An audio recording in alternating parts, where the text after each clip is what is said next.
All right, so let's do a homework help video for your derivative review. We're going to do numbers, what I'm going to do is I'm going to do numbers 22 and 24. I feel like if you guys know how to do 22 through 24, then you're going to know how to do pretty much the rest of them.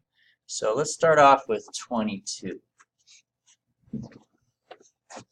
So we're being asked to find the derivative. Now this is an implicit function, which means that there is a y and an x in the equation. So how I've always started those off was by putting d over dx of our function here. I guess we should put the equals 0 in there also, actually.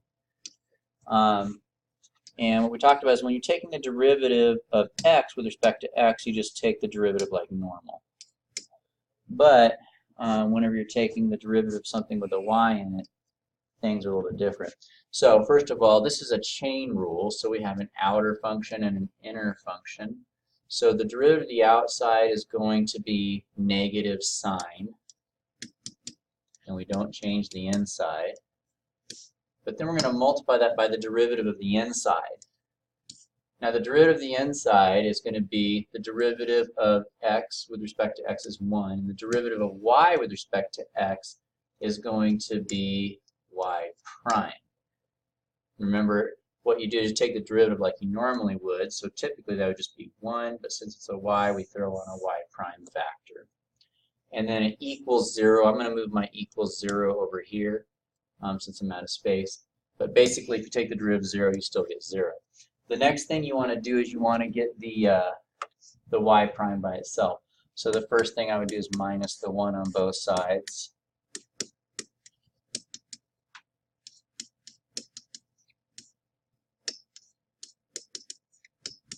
And then I would divide both sides by negative sine x plus y.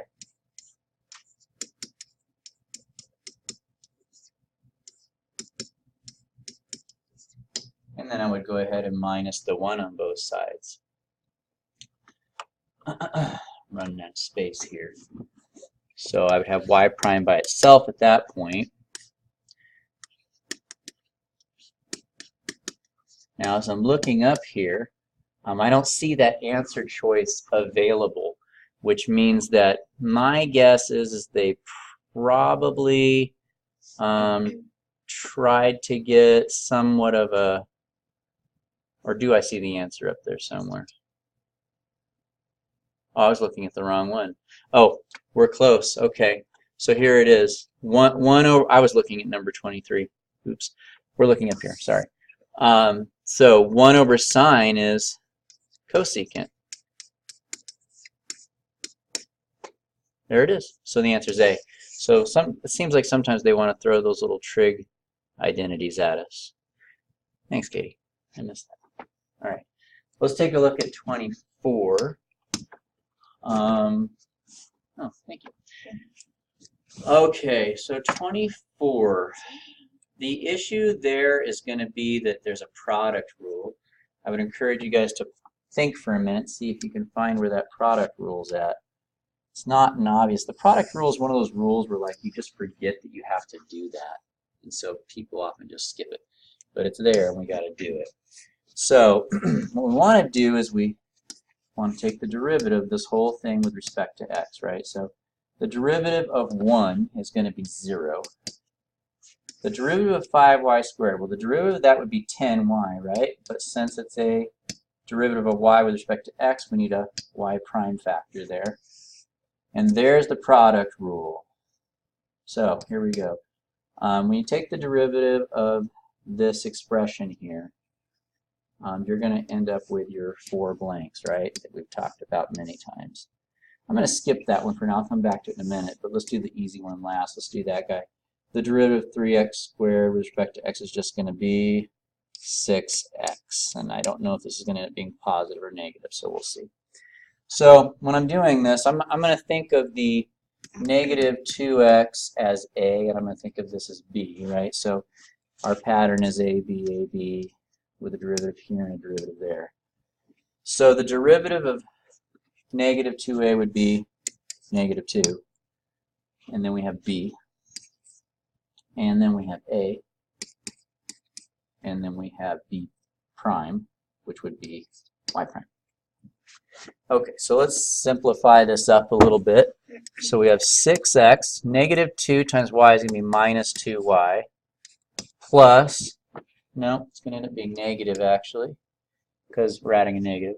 Minus 2 times x times y prime is going to be 2xy prime, plus 10y prime equals 0.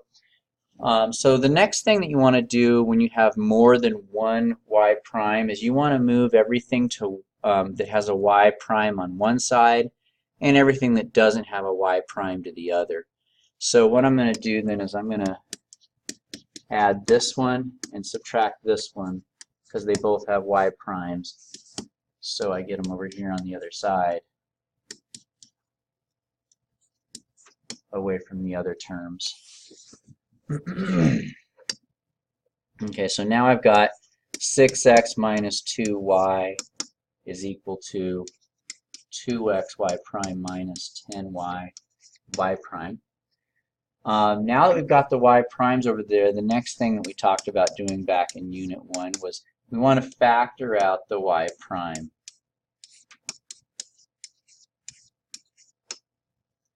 And then the last thing we want to do is divide both sides by this expression here. So when I divide this side, I'm left with just y prime. And then on the other side, we have 6x minus 2y over 2x minus 10y. And in case you can't tell, this whole thing can be reduced. Let's see. You guys notice that all four of these can be divided by 2, right? So we can just divide the top by 2 and the bottom by 2. And so that's where we stand right now. Let's look at our answer choices and see if that is one of the options that they gave us.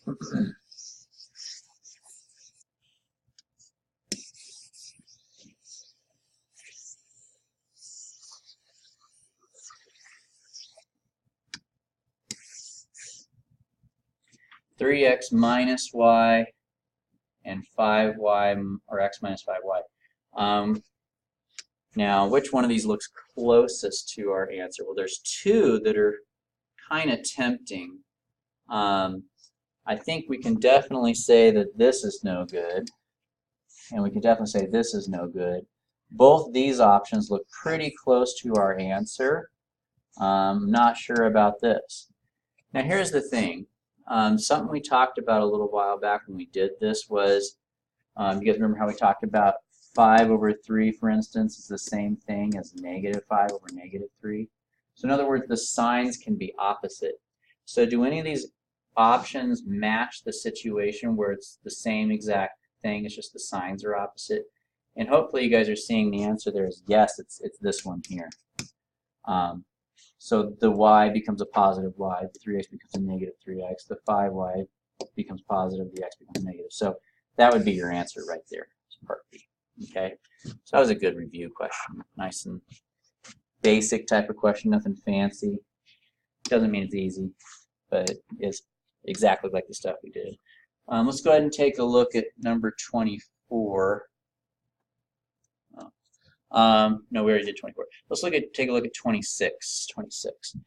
This one's weird. I'll just kind of explain what they want you to do. It says, here's your function. Find all the x values for which the derivative is 0. So basically, you're going to find the derivative of this thing.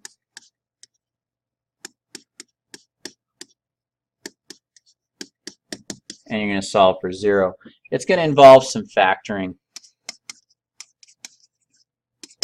I'm going to let you guys handle it from there, though. But basically, you're going to factor that expression and solve for 0 for x there. Pretty straightforward. Let's go ahead and take a look at number 27. On 27, they're asking us to find the second derivative. So basically, you're going to find the derivative twice and then plug in 4. Pretty straightforward, nothing fancy there. Same thing on number 28. You're just going to find the derivative twice and plug in the 3. But be aware this is a chain rule, right? You know, so you have to do the derivative of the outside, which would be 1 over x cubed multiplied by the derivative of the inside. Go ahead and simplify that, and you get that, and that's your first derivative. And then you're going to take the derivative again to find the second derivative. After that, you go ahead and plug in your 3. Okay. The last one I'll go over with you guys is number 29. And notice, by the way, I'm skipping the ones that say BC only. That's for Calc BC. We're not going to worry about those. Let's go ahead and take a look at number 29. It says, if a point moves along the curve, well, we don't care about this. It has nothing to do with the problem. It doesn't help us at all. We care about this, and we care about this. Basically, we have a function. We want to find the second derivative, and then we want to plug in x and y as we go. Okay. So I'll go ahead and work this one out with you. Implicit functions can sometimes be a little bit nasty whenever you're trying to find the second derivative. So I'll probably need a little bit of board space for this. Maybe this one will turn out nice, though. We'll see. That was, what did it equal? Do you remember? It was 25. Okay. And we're plugging, we want to find the second derivative at the point, was it 0? 0.5. Okay. 0.5, thanks. Okay, so let's do our first derivative.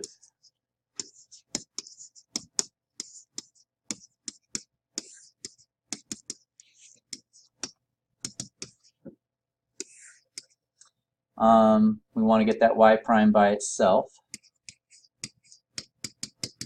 Move the 2x over, divide both sides by 2y, and the 2's cancel. So y prime is negative x over y.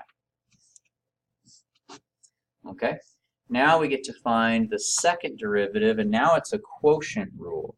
Okay, so it's going to be low d high minus high d low. Draw a line, hello, and square below.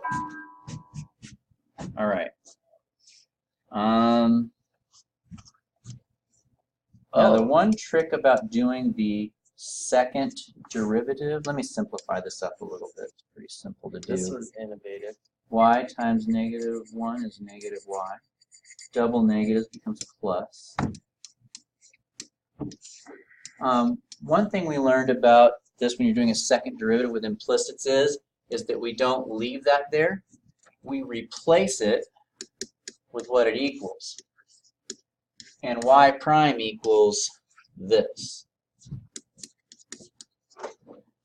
We also went through the trouble of simplifying the expression, but I'm going to forego that this time because they're actually asking us to plug in a point this time.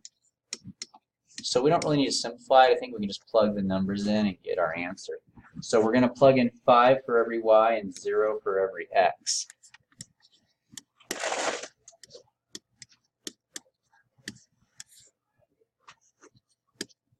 Okay, so this whole piece here is 0, right? And I end up with -5 over 25, which is -1/5. And that's that. So a lot of good stuff to review there. How to find the second derivative of an implicit function.